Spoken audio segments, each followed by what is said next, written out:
कहानी कमला का बदला। यह कहानी एक छोटे से गांव की है जहां एक बार एक लड़की का नाम कमला था। कमला बहुत ही प्यारी और शांत स्वभाव की लड़की थी, लेकिन उसकी किस्मत बहुत खराब थी। वह एक गरीब परिवार से थी और उसकी शादी भी एक ऐसे लड़के से हुई थी जिसे उसके परिवार ने केवल पैसे के लिए चुना था।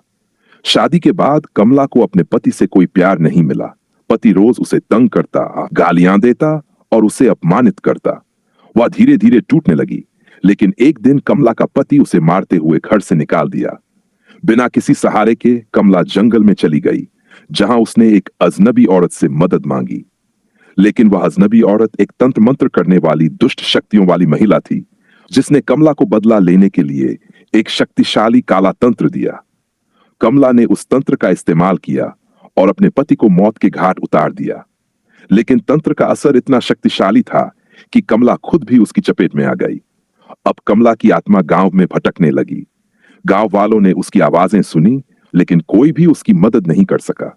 कमला की आत्मा अब सिर्फ बदला लेने के लिए वापस लौटती थी। जब भी कोई लड़की किसी पुरुष से तंग होती या अपमानित होती, कमला उसकी मदद के लिए वहां पहुंच जाती।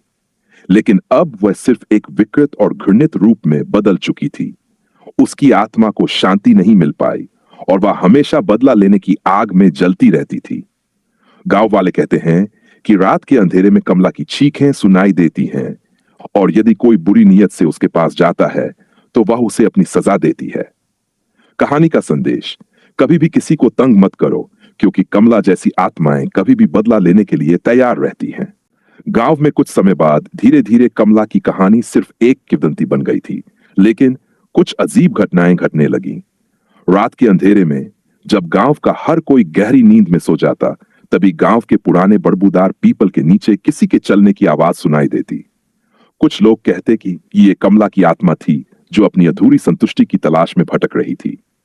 एक रात गांव में एक नया लड़का आया जिसका नाम राहुल था। वह शहर से आया था और गांव में एक छोटी सी दुकान खोलने के लिए आया था। राहुल को इस गांव और उसकी पुरानी कहानियों में कोई दिलचस्पी नहीं थी। वह पूरी तरह से अपने काम में व्यस्त रहता था और कुछ ही दिनों में उसने गांव के लोगों के बीच अपनी पहचान बना ली थी। लेकिन एक रात राहुल को अजीब महसूस हुआ। उसकी दुकान में अचानक से सामान इधर उधर गिरने लगे थे और उसे एक धीमी बेजान आवाज सुनाई दी, जैसे कोई गमगीन रोने की आवाज आ रही हो। वह दरवाजे पर खड़ा होकर सुनने लगा, लेकिन कुछ नहीं दिखाई दिया। फिर अचानक एक ठंडी हवा ने उसके चेहरे को छुआ और एक कटा कटा सा एहसास हुआ, जैसे कोई उसके पास खड़ा हो। डरते हुए राहुल ने दुकान का दरवाजा बंद कर दिया, लेकिन कुछ ही देर बाद दरवाजा जोर से खुलने की आवाज आई। राहुल चौंक गया और वापस मुड़ा। सामने खड़ी थी एक महिला जिसकी आंखों में गहरी लाल लपटें जल रही थीं। वह घबराया, लेकिन महिला ने कोई जवाब नहीं दिया, बस उसकी ओर बढ़ने लगी। राहुल ने अपनी आंखों को झपकते हुए देखा कि वह महिला धीरे धीरे उसकी ओर बढ़ रही थी और अचानक उसने एक खौफनाक आवाज में कहा, तुम मेरी मदद नहीं कर सकते, लेकिन अब तुम्हें पता चल जाएगा कि मैं क्यों भटक रही हूं। राहुल बुरी तरह से डर के सर्द पड़ गया। वह किसी तरह दुकान से बाहर भागा, लेकिन जैसे ही उसने बाहर कदम रखा, गांव के सारे रास्ते अंधेरे में डूब गए।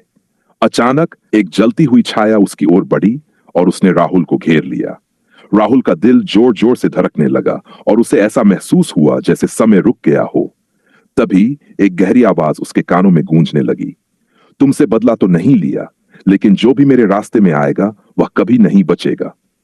तभी राहुल ने देखा, उस जलती हुई छाया के भीतर कमला की हड्डियां साफ नजर आ रही थीं।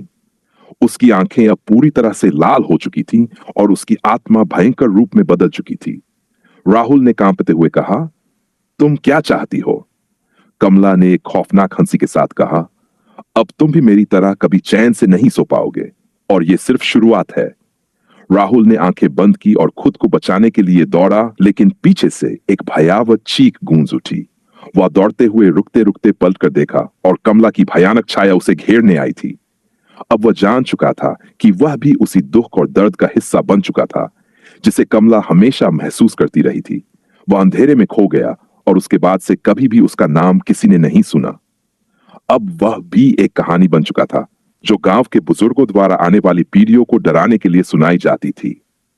कहानी का रहस्य: कमला की आत्मा एक बार जब शिकार कर लेती है तो उसे कभी शांति नहीं मिलती, और उसके जैसे लोग जो उसकी कहानी को हल्के में लेते हैं कभी न कभी उसका शिकार बन जाते हैं। राहुल के गायब होने के बाद गांव में एक अजीब सी खामोशी छा गई। लोग अब रात के समय बाहर निकलने से डरते थे और किसी भी अजनबी को अपने घर के पास फटकने की अनुमति नहीं देते थे। लेकिन गांव में एक और अनहोनी घटने वाली थी। कुछ महीने बाद एक और युवक अजय अपने माता पिता के साथ गांव में रहने आया। वह एक बहादुर और निडर लड़का था जो अपनी जिंदगी को खुलकर जीने में विश्वास रखता था। अजय को इन डरावनी किंवदंतियों से कोई फर्क नहीं पड़ा। उसने सोचा कि ये बस गांव के पुराने लोग हैं जो बच्चों को डराने के लिए ये कहानियां सुनाते रहते हैं।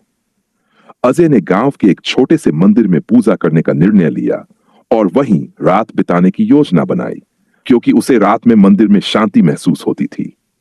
वह रात का समय था जब अजय मंदिर में पूजा कर रहा था। सभी गांव वाले अपने अपने घरों में बंद थे और अजय अकेला मंदिर के भीतर बैठा था। जैसे ही उसने अंतिम मंत्र बोला, एक अजीब सी ठंडी हवा ने उसे घेर लिया। अचानक उसकी आंखों के सामने पीपल के पेड़ से एक धुंधली आकृति निकलने लगी। वह आकृति धीरे धीरे स्पष्ट होने लगी और अजय ने देखा कि वह कमला की आत्मा थी। कमला की आंखें अब पूरी तरह से जल रही थी और उसका चेहरा विकृत हो चुका था, जैसे वह कई सालों से निडरता से बदला ले रही हो। वह न केवल बदला चाहती थी, बल्कि अब उसे यह भी लगने लगा था कि इस दुनिया में हर कोई उसका शिकार बनने का हकदार था। अजय, जो पहले सबको महज एक कहानी मानता था, अब वह खुद को उस डरावनी वास्तविकता के सामने खड़ा पा रहा था। कमला की आवाज जैसे हवा में गूंजने लगी, तुमने मेरी पीड़ा का मजाक उड़ाया था अजय, अब तुम्हें पता चलेगा कि डर क्या होता है।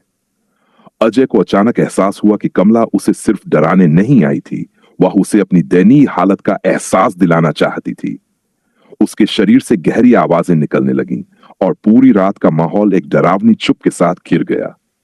अजय की आंखों में डर था, लेकिन उसकी आत्मा में हिम्मत भी थी। उसने कमला से कहा, तुम जो चाहती हो वह तुम्हें कभी नहीं मिलेगा। तुम मेरी मदद नहीं ले सकती क्योंकि मैं डरता नहीं। कमला की हंसी सुनकर अजय का दिल और भी तेजी से धड़कने लगा। वह बुरी तरह कांपते हुए पीछे हटने लगा, लेकिन तभी कमला ने उसकी तेज और भयानक रूप में बढ़ना शुरू किया। उसकी हड्डियां चरकने लगीं और वह अजय की ओर बढ़ी। अजय ने अपनी पूरी ताकत लगाकर एक पल को अपनी आंखें बंद कर ली और जोर से प्रार्थना की।